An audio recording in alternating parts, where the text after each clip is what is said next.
Deep in the Sinai Desert, archaeologists uncovered a forgotten outpost.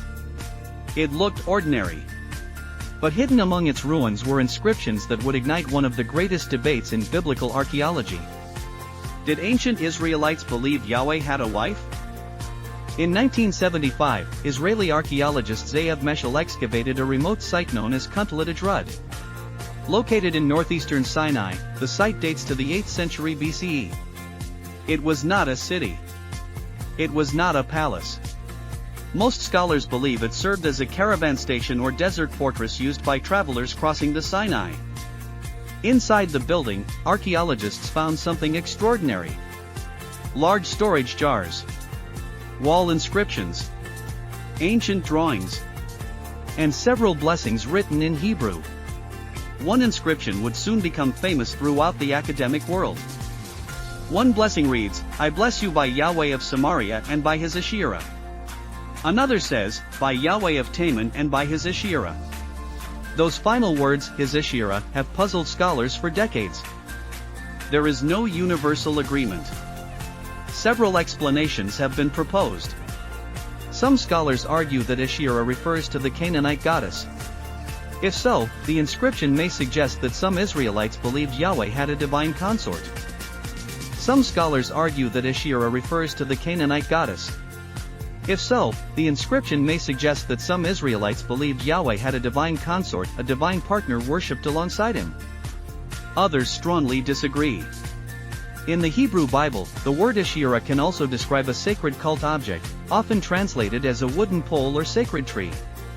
According to this interpretation, the inscription refers not to a goddess, but to an object associated with Yahweh's worship. A third group of scholars remains cautious. They argue that the inscription is simply too ambiguous. The phrase his Asherah may have had a meaning that is now lost to history. Without additional evidence, certainty is impossible. Several unusual drawings appear on the storage jars. Some popular books claim these images portray Yahweh and Asherah. But most specialists reject that conclusion. Many identify the figures as the Egyptian dwarf god Bes, a deity associated with protection. Others believe the drawings have no direct connection to the nearby inscriptions at all. The Hebrew Bible repeatedly condemns Asherah worship. Kings such as Hezekiah and Josiah are praised for destroying Asherah poles and removing them from Judah. This suggests that at least some Israelites practiced forms of worship that biblical writers considered unacceptable. This raises an important question. Did every Israelite worship in the same way?